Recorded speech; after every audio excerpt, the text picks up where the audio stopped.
Hi buddies, இன்னைக்கு பார்க்கக்கூடிய உண்மை சம்பவம் தமிழ்நாட்டினுடைய திருவாரூர் மாவட்டத்திலிருந்து ஒரு குறிப்பிட்ட தூரத்தில் அமைந்துள்ள ஒரு அழகிய கிராமத்தில் லாக்டவுன் பீரியட் டயத்தில் இரண்டு நண்பர்கள் யாருக்கும் தெரியாமல் குடிக்கலாம்னு முடிவெடுத்து அதுக்கு பிறகு ஒரு இடிந்த கட்டடத்துக்குள் நுழைந்து அதன் பிறகு ஏற்பட்ட அதிபயங்கர அமானுஷ்ய நிகழ்வை தாங்க முழுமையாக பார்க்க போகிறோம். இன்னைக்கு பார்க்கக்கூடிய இந்த சம்பவமும் கொஞ்சம் கூட திகிலும் அமானுஷ்யமும் குறையாமல் நீங்கள் அப்படியே எதிர்பார்க்கலாங்க. இதுபோல உங்களுடைய லைஃப்லையும் ஏதாவது திகில் நிகழ்வுகள் நடந்துருந்துச்சுன்னா இந்த இமெயிலுக்கு ஷேர் பண்ணாங்க. இது வரைக்கும் நம்ம சேனலை சப்ஸ்கிரைப் பண்ணாமல் இருந்தீங்கன்னா சப்ஸ்கிரைப் பண்ணிட்டு பக்கத்தில் இருக்கக்கூடிய பெல் பட்டனையும் சேர்த்து கிளிக் பண்ணிக்கோங்க. நான் உங்கள் Afsar. Welcome to Afsar investigation. நான் ஏற்கனவே சொன்ன மாதிரி தமிழ்நாட்டினுடைய திருவாரூர் மாவட்டத்திலிருந்து ஒரு குறிப்பிட்ட தூரத்தில் அமைந்துள்ள ஒரு அழகிய கிராமத்தில் கிட்டத்தட்ட 2018 காலகட்டத்தில் நடந்த திகில் நிகழ்வு தாங்க இந்த நிகழ்வு. இந்த சம்பவத்தை நமக்கு இமெயில் மூலியமாக ஷேர் பண்ணியது பிரகாஷ் அப்படிங்கிறவர் தாங்க. இது இவருக்கு நடந்துச்சான்னு பார்த்தீங்கன்னா ஆமாங்க, இவருக்கும் இவருடைய நண்பரான தினேஷ் அப்படின்றவருக்கு நடந்ததாங்க இந்த சம்பவம். அப்படி என்ன நடந்துச்சுன்னு பார்த்தீங்கன்னா கிட்டத்தட்ட 2018 காலகட்டத்தில் நிறைய பேருக்கு தெரிஞ்சிருக்கும். பெருந்தொற்று காரணமாக நிறைய இடத்துல லாக்டவுன் போட்டிருந்தாங்க. அதனால இவங்களுடைய கிராமத்தில் இருக்கக்கூடிய நிறைய வாலிபர்கள் வேலைக்கே போகாமல் வீட்டிலேயே தான் இருந்திருக்காங்க. கொஞ்சம் லாங் டிஸ்டன்ஸில் இருக்கக்கூடிய நபர்கள் தாங்க வேலைக்கு போக முடியாமல் இருந்துச்சு. ஆனால் அக்கம் பக்கத்தில் குடியிருக்கக்கூடிய நபர்கள் பூரா பக்கத்திலே ஒரு கம்பெனிகள் அமைச்சிருக்கும் இல்லையா, அந்த மாதிரி இடங்களுக்கு வேலைக்கு போயிட்டு தாங்க இருந்திருக்காங்க. இந்த சமயத்தில் தான் இந்த தினேஷ் மற்றும் பிரகாஷ் அப்படின்றவங்க என்ன பண்ணுறாங்கன்னா அவங்க பக்கத்தில் இருக்கக்கூடிய ஒரு கம்பெனியில் தாங்க வேலை பார்த்துட்டு இருக்காங்க. அந்த கம்பெனி ஒரு வடக்கன்ஸ் நடத்தக்கூடிய ஒரு கம்பெனி தாங்க. அதனால என்ன பண்ணுறாங்கன்னா அந்த கம்பெனியுமே மூடி விட்டுட்டாங்கங்க. இவங்களுக்கு வேற வழி இல்லை, அதனால வீட்டிலேயே இருந்தாகணும். அப்படி வீட்டில் இருந்தாலுமே இவங்களுக்கு போர் அடிச்சுட்டே இருந்திருக்குது.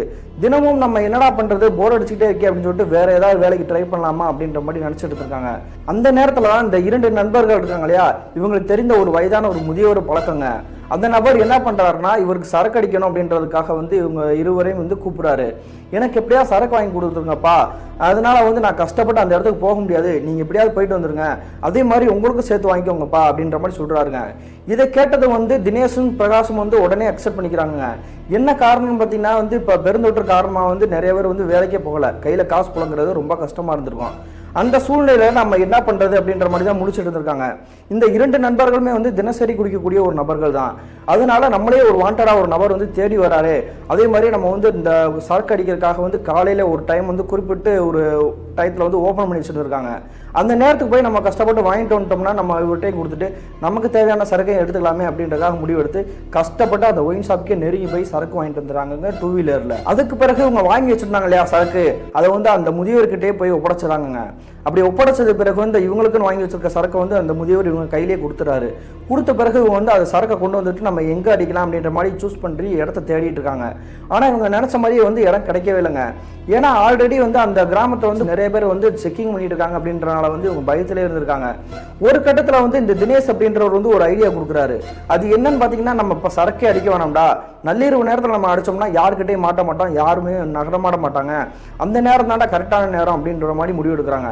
இதை கேட்டது பிரகாஷ் என்ன சொல்றாருன்னா நமக்கு ஏற்கனவே ஒரு தெரிஞ்ச ஒரு இடம் இருக்குல்லடா, அந்த இடத்துக்கு நம்ம போய் அடிப்போம், அதனால யாருக்குமே தெரியாது, நம்ம கொஞ்சம் கவனமா இருக்கலாம், பாதுகாப்பா இருக்கலாம் அப்படின்ற மாதிரி சொல்றாங்க. அது எந்த இடம் பார்த்தீங்கன்னா ஒரு கட்டடம் இருந்திருக்குங்க. அது கட்டடம் ஒரு பல வருடங்களா இடிஞ்சு போன நிலைமையில இருக்குது. உள்ளுக்குள்ள இருக்கக்கூடிய இடங்கள் மட்டும் அந்த சுத்தி கேட் எல்லாம் போட்டு மூடி இருக்காங்க. அது ஒரு அமானுஷ்யமான ஒரு இடம்னு சொல்லலாம். ஆனா அந்த இடத்த நிறைய பேர் இந்த குடிக்கிறதுக்காகவே யூஸ் பண்ணிட்டு இருக்கதா சொல்லியிருக்காங்க. அந்த மாதிரி இடத்த சூஸ் பண்ணி தாங்க இந்த பிரகாஷ் மற்றும் தினேஷ் அந்த கட்டடத்துக்கே போகலாம் நள்ளிரவு நேரத்தில் அப்படின்ற மாதிரி ஒரு முடிவு எடுக்கிறாங்க. அன்றைய நள்ளிரவு தோராயமாக ஒரு 11:30 இருந்திருக்குங்க. அந்த சமயத்தில் இந்த பிரகாஷ் மற்றும் தினேஷ் அவங்களுக்கு வாங்கி வச்சிருக்கக்கூடிய சரக்கு மட்டும் எடுத்துக்கிட்டு இவங்களுடைய வீட்டிலேயே ஸ்நாக்ஸ் அதெல்லாம் ரெடி பண்ணி வச்சுருக்காங்க. என்ன காரணம்னா நிறைய இடத்துல கடைகள் மூடி இருந்திருக்கும். அதனால தாங்க இவங்க கையில் வாங்கி வச்சிருந்தா ஆல்ரெடி வீட்டில் இருக்கக்கூடிய ஸ்நாக்ஸ் எல்லாம் எடுத்துக்கிட்டு அந்த சரக்கையும் எடுத்துக்கிட்டு அந்த கட்டடத்துக்கே நெருங்கி போகிறாங்க. அப்படியே அந்த கட்டடத்துக்கிட்ட நெருங்கி போனதுக்கப்புறம் இவங்க 2 பேரும் என்ன பண்ணுறாங்கன்னா இவங்கள மாதிரி வேற யாராவது குடிக்க வந்திருந்தாங்கன்னா நம்ம மாட்டிக்கிறோமே அப்படின்றக்காக பயந்துருக்காங்க. அந்த சமயத்தில் இந்த தினேஷ்ன்றவர் என்ன பண்ணியிருக்காருன்னா பிரகாஷ் கிட்ட ஒரு ஐடியா கொடுத்துருக்காரு. நீ முதல்ல ஆள் இருக்காங்களான்னு தேடி பாடுறா, அப்படி ஆள் இல்லை அப்படின்டா நீ விசில் அடி, உடனே நம்ம அந்த கட்டடத்துக்கிட்டே உள்ளே நெருங்கி போயிடுவோம் அப்படின்ற மாதிரி சொல்கிறாருங்க. அதுக்கு பிறகு பிரகாஷம் என்ன பண்ணுறாருன்னா அந்த கட்டடத்துக்கிட்ட நெருங்கி போயிட்டு சுற்றி முற்றி தேடுறாரு. அந்த இடத்துல யாருமே கிடையாதுங்க. உடனே பிரகாஷ்க்கு என்ன பண்ணுறாருன்னா அந்த தினேஷ்கிட்ட விசில் அடித்து அவருடைய சைகையை காட்டி நீ வாடா, ஒரு பிரச்சனையும் கிடையாது, உள்ளே போய் அடிக்கலாம் அப்படின்ற மாதிரி கூப்பிட்றாரு. உடனே இந்த 2 நண்பர்களும் என்ன பண்ணுறாங்கன்னா அந்த கட்டடம் இருக்கு இல்லையா, அது முன்னாடி கேட் போட்டிருக்குங்க, நான் ஏற்கனவே சொல்லியிருந்தேன் இல்லையா, பூட்டப்பட்டு தான் இருக்குது. அதனால பின்புறம் தடுப்பு செவர் மாதிரி இருக்குதுங்க, மதில் செவர் மாதிரி. அந்த செவரில் தாங்க பிடிச்சி மேலே ஏறிடணும், கஷ்டப்பட்டு தான் ஏறணும். அந்த செவருக்கு மேலே பூரமே அந்த பீர் பாட்டில் இந்த மாதிரி சரக்கு பாட்டில் பூரா குத்தி குத்தி அடுக்கி வச்சிருக்காங்க. அந்த காலகட்டத்தில் இவங்க இந்த வீடை கட்டும் பொழுதே பாதுகாப்பாக இருக்குன்றக்காக கட்டி வச்சிருப்பாங்க போல. அது மேலேயே வலுக்கட்டாயமாக கஷ்டப்பட்டு மேலே ஏறி உள்ளுக்குள்ளேயே நுழைஞ்சு போயிறாங்க இந்த 2 நண்பர்களும். அப்படி அந்த இடிஞ்சு போன கட்டடத்துக்குள்ள நுழைஞ்ச 2 பேருமே என்ன பண்றாங்கன்னா ஒரு இடத்த தேடி நம்ம உட்கார்ந்துடலாம்டா, அதுக்கப்புறம் நம்ம எந்த ஒரு சத்தமும் கொடுக்க வேணாம், யாருக்காவது தெரிஞ்சா மறுபடியும் மாட்டிக்கிடுவோம், ஒருவேளை காவல்துறையிலேருந்து யாராவது வந்துட்டாங்கன்னா பெரிய பிரச்சனை ஏறும் அப்படின்னு சொல்லிட்டு ஒரு ஓரமாக உட்காந்துருக்காங்க இந்த 2 நண்பர்களும்.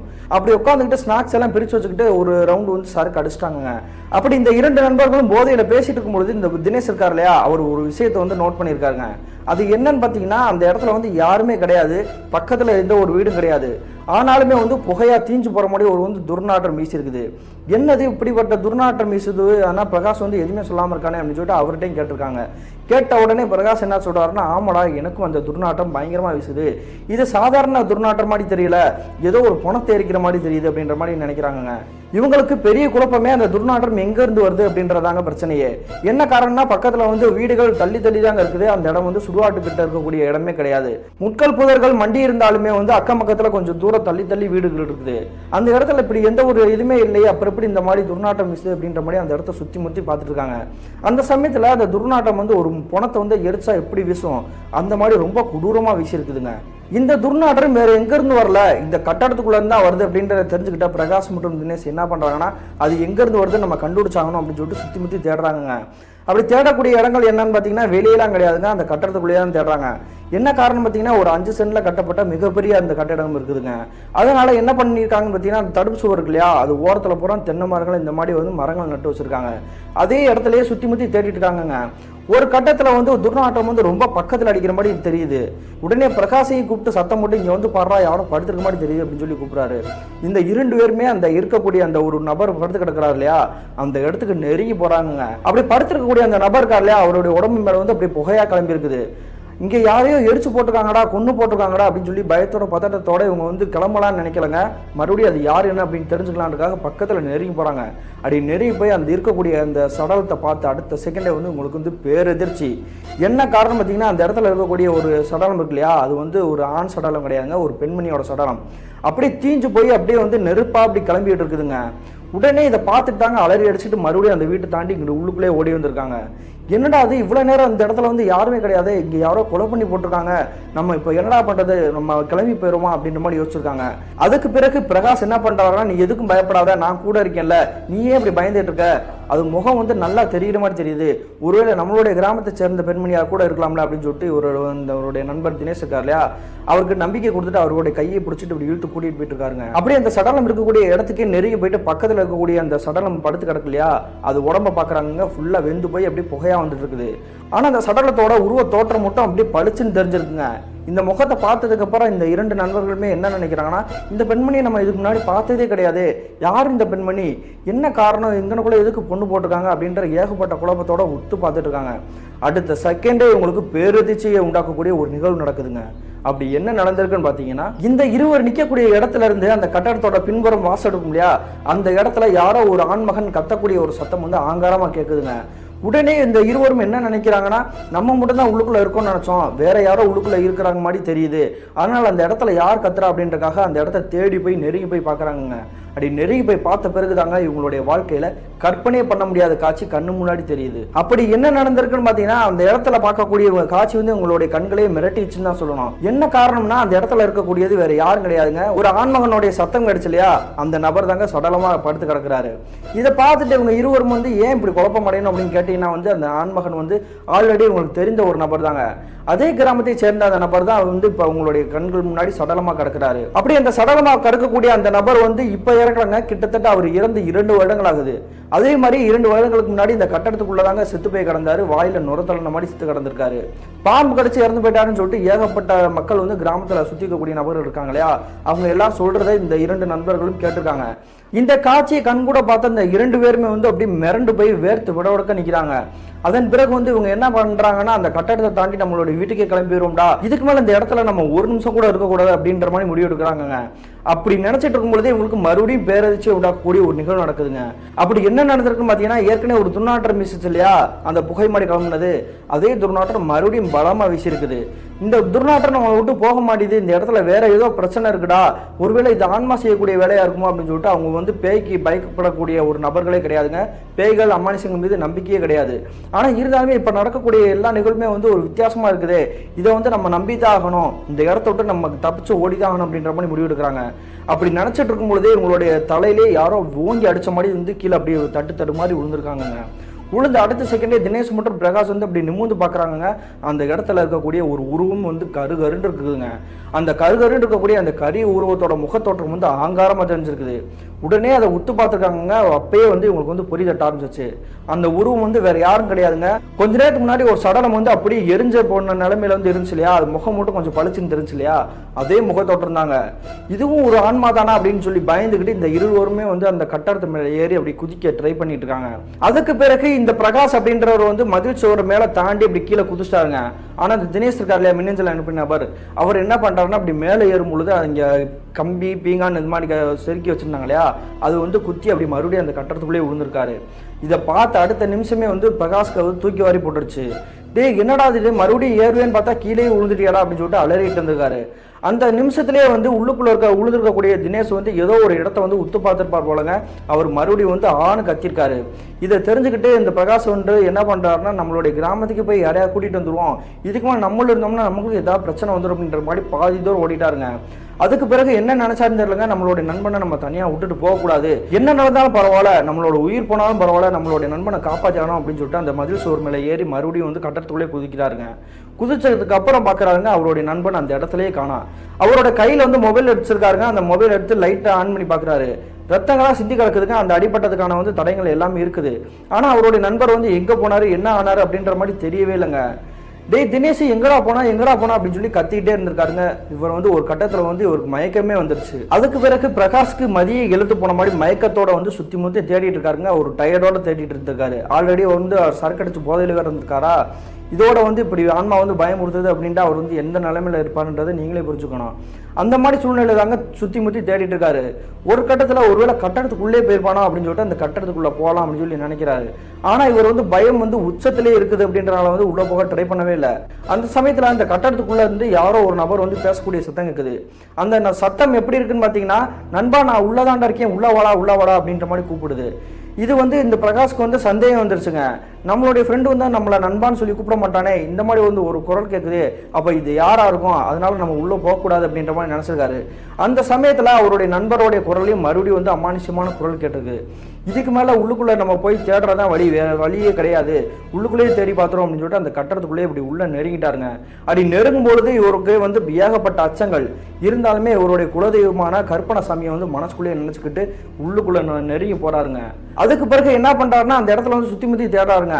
இவருடைய நண்பர் தினேஷ் வந்து என்ன பண்றாருன்னா, அந்த வீட்டோட ஹாலோட ஒரு மூளை இருக்கும் இல்லையா, நூலாம்படையா கிடக்குதுங்க. அந்த மூலையில வந்து உட்காந்துருக்காரு குத்த வச்சு. என்னடா அது இந்த மாதிரி இடத்துல போய் இப்படி உட்காந்துருக்க, முதல்ல நம்ம இந்த கட்டடத்தை வந்து வெளியே போவோம்டா, தயவு செஞ்சு வந்துடுறா அப்படின்ற மாதிரி அவர் கூப்பிட்டுட்டே இருந்திருக்காரு. அதுக்கு பிறகு கருப்புசாமியை மனசுல நினைச்சுக்கிட்டு இந்த பிரகாஷ் என்ன பண்றாருன்னா, அவருடைய நண்பருடைய கையவே பிடிச்சிட்டாருங்க.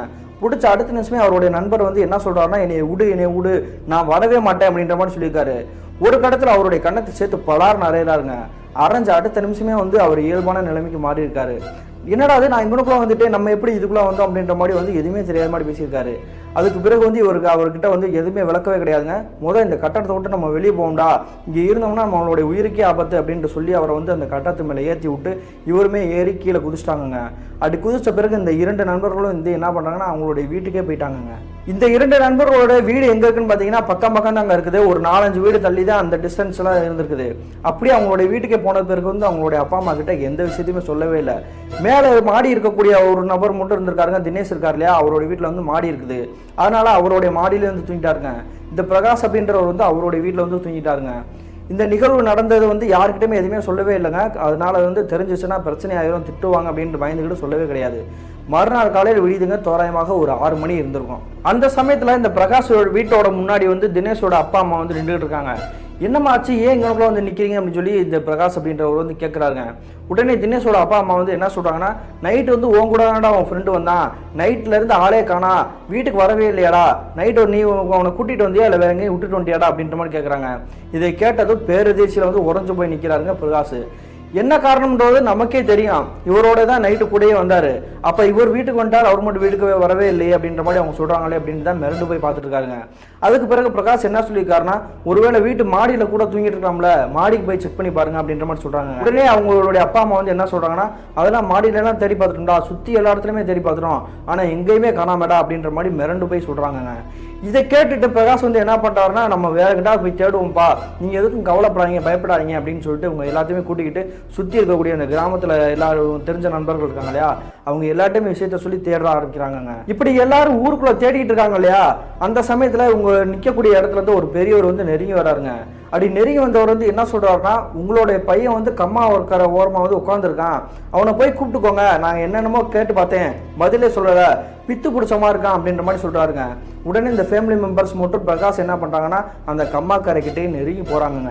அப்படி நெருங்கி போய் பார்த்தா அந்த முதியவர் சொன்னது வந்து பொய் கிடையாதுங்க, உண்மைதான். இவங்களுடைய பையன் இருக்கார் இல்லையா தினேஷ், அவர் வந்து எந்த நிலைமையில இருக்காரு பார்த்தீங்கன்னா, மேலே சட்டையே கிடையாதுங்க, டவுசரும் இல்லை, அவர் போட்டிருக்க அண்டராயரோட வந்து ஒரு இடத்துல வந்து அப்படி குத்த வச்சு உட்காந்துருக்காருங்க. அப்படி உட்காந்து ஒரு சும்மா இல்லைங்க, கையில ஒரு குச்சி மாதிரி வச்சிருக்காரு, அந்த குச்சியை வச்சுக்கிட்டு குழி தோண்டிட்டு இருக்காருங்க. பக்கத்துல நெருங்கி போன இந்த ஃபேமிலி மெம்பர்ஸ் மட்டும் இந்த பிரகாஷ் அப்படின்றவங்க வந்து கேட்க ஆரம்பிக்கிறாங்க, என்னடா ஆச்சு, ஏன் இந்த மாதிரி உட்காந்துருக்க, என்ன பண்ணிட்டு இருக்க, அசிங்கமா இருக்கா, முதல்ல வீட்டுக்கு வரா அப்படின்னு இருக்காங்க. இவங்க சொன்ன அடுத்த நிமிஷமே இந்த தினேஷ் அப்படின்றவர் வந்து ஒரு அகங்காரமான ஒரு குரலை வந்து ஆக்ரோஷமான வார்த்தைகளை பேச ஆரம்பிச்சிருக்காரு. அப்படி என்ன சொல்லியிருக்காருன்னா, இந்த இடத்த விட்டு நீங்க போங்க, இல்லைன்னா அவங்க எல்லாத்தையுமே வந்து நான் கொண்டு இதே இடத்துல வந்து குழி தோண்டி புதைச்சிருவேன் அப்படின்ற மாதிரி சொல்லியிருக்காரு. இதை கேட்டுட்டு தாங்க சுற்றி இருக்கக்கூடிய நபர்கள் பூரா வேர்த்து விடவிடக்க ஆரம்பிச்சிருச்சு. இப்படி தினேஷ் வித்தியாசமா பேசுறதை கேட்ட அடுத்த நிமிஷம் பிரகாஷுக்கு வந்து புரிய ஆரம்பிச்சிருச்சுங்க. நள்ளிரவு நேரத்தில் அவங்க வந்து பயந்தது, வீட்டுக்கு ஓடி வந்தது, எல்லா விஷயத்தையுமே அவங்களுடைய அப்பா அம்மா கிட்ட அப்படி ஒன்று விடாம புட்டு சொல்லிடுறாரு. இப்படி சொன்ன பிறகு சுற்றி இருக்கக்கூடிய நபர்கள் மட்டும் நம்மளுடைய தினேஷுடைய அப்பா அம்மா இருக்காங்க இல்லையா, பிரகாஷை போட்டு அடிக்க ஆரம்பிச்சாங்க. ஏன்டா அப்படி முன்னாடி சொல்லாம முட்ட, அந்த இடத்துக்கு யாருமே போக மாட்டாங்கன்னு உங்களுக்கே தெரியாதாடா, அப்புறம் எதுக்கடா அந்த இடத்துக்கு போய் தேவையான அப்படி மாட்டிக்கிட்டீங்க, அது ஒரு பேய் வீடுன்றது தெரியாதா அப்படின்ற மாதிரி சொல்றாங்க. அதுக்கு பிறகு அவங்களுடைய பையனை வந்து வலுக்கட்டாயமா கூட்டிட்டு போய் பக்கத்தில் இருக்கக்கூடிய கருப்புசாமி கோயிலுக்கு நெருங்கி கூட்டிட்டு போறாங்க. அப்படி நெருங்கி கூட்டிட்டு போன பிறகு அந்த கோயில் இருக்கக்கூடிய கோயிலோட பூசாரி இருக்கார் இல்லையா, அவருடைய உடம்புல வந்து கருப்பணசாமி இறங்கிடுச்சுங்க. அப்படி இறங்கினதுக்கு அப்புறம் ஆங்காரமா கத்த ஆரம்பிச்சிட்டாருங்க, சாமி ஆடுற மாதிரி ஆட ஆரம்பிச்சிட்டாரு. அதே மாதிரி இந்த தினேஷ் வந்து சைலண்டா உருன்னு இருந்திருக்காரு இல்லையா, அவருமே ஆங்காரமா பேயாடுற மாதிரி கத்த ஆரம்பிச்சிருக்காரு. அதுக்கு பிறகு இந்த கருப்புசாமி இறங்கின கோயில் பூசாரி வந்து ஒரு கட்டத்துல வந்து அந்த ஆன்மா வந்து தான் கை வசம் கொண்டு வந்துட்டாருங்க. இப்படி கொண்டு வந்த பிறகு அவர் இந்த தினேஷ் இருக்கார் இல்லையா, அவருடைய தலைமுடியை பிடிச்சிட்டு பிடிச்சி இப்படி நெருக்க ஆரம்பிச்சிட்டாரு. இதுக்கு மேலே அந்த இடத்த விட்டு நீ எங்கேயுமே போக முடியாது, உனக்கு வந்து சுதந்திரம் கொடுத்ததே பெரிய தப்பா போச்சு, உன்னால வந்து இனிமேல் யாருக்குமே எந்த ஒரு பிரச்சனையுமே வரக்கூடாது அப்படின்ற மாதிரி பேச ஆரம்பிச்சிருக்காரு. சுற்றி இருக்கக்கூடிய நபர்கள் பூரா வேடிக்கை பார்த்துட்டு தான் இருந்திருக்காங்க. அதன் பிறகு அந்த ஆன்மா வந்து இவரோட கட்டுக்குள்ள கொண்டு வந்திருக்காருங்க. அப்படி என்ன சொல்லியிருக்காருன்னா, அந்த தினேஷோட உடம்புல தானே அந்த ஆன்மா இருக்குது, உன்னுடைய சக்தி பவர் எல்லாமே உன்னுடைய வீடு இருக்கு இல்லையா, அதை சுற்றி தான் இருக்கணும், அதை தாண்டி சுற்றி இருக்கக்கூடிய நபர்கள் மேலேயே மக்கள் மேலேயே வந்து நீ தாக்கணும்னு நினைச்சேன்னா வந்து இதோட நான் அழிச்சே போடுவேன் அப்படின்ற மாதிரி சொல்லியிருக்காருங்க. அதன் பிறகு கிட்டத்தட்ட ஒரு 15 நிமிஷம் வந்து தொடர்ந்து பூஜை பண்றாங்க. அப்படி பூஜை எல்லாம் பண்ண பிறகு வந்து இந்த தினேஷோட உடம்புல இருக்கக்கூடிய அந்த ஆன்மா வந்து டிசப்பியர் ஆயிருக்கு. அதுக்கு பிறகு இந்த பூசாரி வந்து என்ன பண்றாருன்னா, அவருடைய நெத்தியிலே வந்து விபூதி பூசி விட்டுட்டு, உங்களுக்கு இனிமேல் எந்த பிரச்சனையும் கிடையாது, நீங்க வந்து வீட்டுக்கு கூட்டிட்டு போங்க அப்படின்ற மாதிரி இந்த தினேஷ் கையிலேயே ஒரு எலுமிச்சம்பழத்தை கொடுத்துட்டு அவங்களுடைய குடும்பத்தினர் வந்திருக்காங்க இல்லையா, அவங்க கிட்டையும் வந்து ஒரு எலுமிச்சங்கனி கொடுக்குறாங்க. அது மட்டும் இல்லாம பிரகாஷையும் பார்த்துருக்காங்க. இந்த வீட்டுக்கு போனதுல உனக்கு தான் உயிர் போக வேண்டிய சூழ்நிலை வந்தது, உன்னுடைய நேரம் தான் சரியில்லை, ஆனா நீ அந்த சமயத்திலையுமே வந்து என்னை நீ கூப்பிட்ட பத்தியா, அதனாலதான் உனக்காக நான் துணையா நின்றேன், நீ தைரியமா போ, உனக்கும் இவனுக்கும் எந்த பிரச்சனையுமே வராது அப்படின்ற மாதிரி தைரியப்படுத்தி அனுப்பிச்சுட்டு இருக்காருங்க. இந்த நிகழ்வுக்கு பிறகு இந்த தினேஷ்கோ இல்ல இந்த பிரகாஷ்கோ அந்த ஆன்மாவால எப்பேற்பட்ட எந்த ஒரு பாதிப்பும் இல்லாம தாக்கமும் இல்லாம நிம்மதியாக இருந்திருக்காங்க. அதன் பிறகு நான் கேட்டேங்க, அந்த அமானுஷ்யமான வீட்டில் அப்படி என்ன பிரச்சனை நடந்துச்சு அப்படின்னு சொல்லி கேட்டிருக்கேன். அந்த கிராமத்தில் இருக்க சில பேருக்கு வந்து தெரியுமாங்க, நிறைய பேருக்கு வந்து தெரியாதான். இப்போ வந்து அந்த வீடு வந்து தரமட்டமா இடிஞ்சு போன நிலைமையில இருக்குதாங்க. அப்படி என்ன நடந்திருக்குன்னு பார்த்தீங்கன்னா, இப்பொழுது அமானுஷ்யமாக இருக்கக்கூடிய அந்த வீடு இருக்கு இல்லையா, சில வருடங்களுக்கு முன்னாடி அங்க ஒரு கணவன் மனைவி வாழ்ந்துட்டு இருந்திருக்காங்க. அவங்களுக்கு ஏகப்பட்ட சொத்துக்கள், நிறைய பணங்கள் இருந்திருக்கு. அவங்களுக்கு வந்து ஒரு 45 வயசுல ஒரு பையன் இருந்திருக்காருங்க. அவங்களுக்கு வந்து ஒரு திருமணம் பார்க்கறதுக்காக வந்து வரன் தேடி நிறைய பேர்கிட்ட வந்து தேடி அலைஞ்சிருக்காங்க. ஆனா இவங்களுடைய குணம் வந்து நிறைய பேருக்கு தெரியும் அப்படின்றனால அந்த கிராமத்தோட இருக்கக்கூடிய மக்களை வந்து இந்த வீட்டுக்கு வந்து பொண்ணு கொடுக்காதீங்க, பொண்ணு கொடுத்தீங்கன்னா கொடுமைப்படுத்தி கொண்டுருவாங்க அப்படின்ற மாதிரி வந்து ஏற்றி விட்டுருக்காங்க. அதனால வந்து என்ன நடந்திருக்குன்னு பார்த்தீங்கன்னா, யாருமே வந்து பொண்ணு கொடுக்கவே இல்லை. ஒரு கட்டத்தில் நமக்கு தகுதி தராதாரத்துக்கு ஏற்ற மாதிரி நம்ம வந்து பொண்ணு தேடணும் அப்படின்னா வந்து பொண்ணு கிடைக்கவே மாட்டாது. அதனால ஏழ்மையா இருக்கக்கூடிய ஒரு பொண்ணை வந்து நம்ம பையனுக்கு வந்து கட்டி கொடுத்துடலாம் அப்படின்ற மாதிரி முடிவு எடுக்கிறாங்க. அதே மாதிரியே இவங்க இருக்கக்கூடிய கிராமத்துல இருந்து ஒரு 3-4 கிராமம் தள்ளி இருக்கக்கூடிய ஒரு குடும்பத்துல இருந்து ஒரு பொண்ணை வந்து இவங்களுக்கு திருமணம் பண்ணிக்கிறாங்க அவங்களோட பையனுக்கு. அப்படி திருமணம் பண்ணி வச்சதுக்கு பிறகு அந்த பெண்மணிக்கு வந்து குழந்தையே இல்லைங்க. அதனால வந்து ரொம்ப வருத்தத்தோட இருந்திருக்காங்க. அது மட்டும் இல்லாமல் அவங்களுடைய மாமனார் மாமியார் வந்து ரொம்ப கொடுமை பண்ணி டார்ச்சர் பண்ணி அடிச்சுட்டே இருந்திருக்காங்க. அதன் பிறகு அந்த பெண்மணி வந்து ஒரு கட்டத்தில் வந்து கொலையே பண்ணிடுறாங்க. அப்படி கொண்டுட்டு அதே வீட்டிலேயே எரிச்சே போட்டாங்கங்க. இந்த நிகழ்வுலாம் நடந்ததுக்கு பிறகு வந்து அந்த பெண்மணி இருக்கு இல்லையா, அது வந்து ஆன்மாவை வந்து அவங்களுடைய மாமியார் மாமனாரை வந்து பழி வாங்குறதுக்காக வந்து ட்ரை பண்ணியிருக்கு.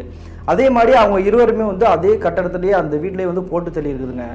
இந்த நிகழ்வு நடந்ததுக்கு பிறகு அவங்களுடைய கணவருக்குமே வந்து ஒரு 2 நாட்களாக வந்து கனவுல வந்து ஒரு ஆன்மா வந்து பயமுறுத்துற மாதிரியே தெரிஞ்சிருக்குது. அது வேற யாரும் கிடையாது, அவங்களுடைய மனைவின்றது அவருக்கே தெரிய வந்துருச்சு. ஒரு கட்டத்துல அவங்களுடைய அப்பா அம்மாவை கொண்ட மாதிரி நம்மளையும் வந்து கொண்டுருவா, இதுக்கு மேல அந்த இடத்துல நம்ம இருக்கவே கூடாது, இவ்வளவு பெரிய வீடு நமக்கு தேவை கிடையாது, சொத்து நமக்கு தேவை கிடையாது, நம்ம எங்கேயாவது கண்கொள்ளாத இடத்துக்கு போயிடும் அப்படின்னு சொல்லிட்டு அந்த வீட்டை தாண்டி வேற எங்கிட்டோ ஓடி போனவர்தாங்க இப்போ வரையும் வரவே கிடையாது. இந்த நிகழ்வு நடந்து சில வருடங்களுக்கு பிறகு அந்த வீட்டில் வந்து ஏகப்பட்ட அமானுஷ்யமான சத்தங்களும் அலறல் சத்தமும் வந்து கேட்குது அப்படின்னு சொல்லிட்டு கிராமப்புறத்துல நிறைய பேர் சொல்லியிருக்காங்க. அதே சமயத்துல இந்த நிகழ்வுலாம் நடந்து முடிஞ்சு இல்லையா, அதன் பிறகு ஒரு சில வருடங்களுக்கு முன்னாடி வந்து ஒரு நபர் வந்து இந்த கட்டடத்துக்குள்ள வந்து குதிச்சிருக்காருங்க. குதிச்சு உள்ளுக்குள்ள ஏதாவது திருடலாம் அப்படின்றக்காக ட்ரை பண்ணியிருக்காரு. அப்படி ட்ரை பண்ண போனவர் வந்து மறுநாள் காலையில அப்படியே விஷம் கக்கி இறந்த மாதிரி வந்து இறந்து கிடந்திருக்காரு. ஏற்கனவே இந்த பிரகாஷ் மற்றும் தினேஷ் வந்து ஒரு நபரை வந்து விஷங்கக்கி இறந்த மாதிரி பார்த்துட்டுனாங்க இல்லையா, இவங்களுக்கு தெரிஞ்ச ஒரு நபர் தான் பார்த்துக்கோம் அப்படின்ற மாதிரி அதே நபர் தாங்க. அதனால தாங்க அந்த வீடு அமானுஷமான வீடு அப்படின்னு சொல்லிட்டு அந்த வீட்டுக்கிட்ட யாருமே போகவே மாட்டாங்க.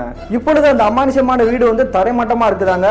ஏகப்பட்ட மழை வெயில் இடி எல்லாத்தையுமே தாங்கிடுச்சு இல்லையா, பல வருடங்கள் ஆயிடுச்சு அந்த வீடு கட்டப்பட்டு. அதன் பிறகு வந்து தனியார் ஒருத்தவங்க வந்து வாங்கியிருக்காங்களாங்க. அதுக்கு பிறகு அந்த இடத்த வந்து என்ன செய்ய போறாங்கன்ட்டு தெரியல. ஆனாலுமே அந்த இடத்துக்கிட்ட இப்போ வரைக்கும் மக்கள் வந்து நடமாடுறக்கே பயப்படுவாங்களாங்க, பக்கத்தில் நெருங்க கூட மாட்டாங்களாம். கிட்டத்தட்ட 2018 காலகட்டத்தில் எனக்கும் என்னுடைய நண்பனுக்கும் நடந்தது பிரதர். இந்த சம்பவத்தை வந்து என்னால் மறக்க முடியாது. நிறைய நபர்கள்ட்ட நான் சொன்னா கூட நம்பவே மாட்டாங்க. ஆனா என்னோட கிராமத்தில் இருக்கக்கூடிய நண்பர்களுக்கு வந்து எல்லாருக்குமே தெரியும். அவங்க எல்லாருமே இந்த விஷயத்தை பார்த்தாலே கேட்டாலே மிரண்டு போவாங்க அப்படின்ற மாதிரி சொல்லி முடிச்சிருக்காங்க. இந்த மின்னஞ்சலை அனுப்பிய தினேஷ்க்கு ஒரு நன்றியை சொல்லிக்கிறாங்க. மீண்டும் இது போன்ற தரமான த்ரில்லான சுவாரஸ்யமான நிகழ்வுடன் உங்களை சந்திக்கும் வரை நான் உங்கள் அப்சர்.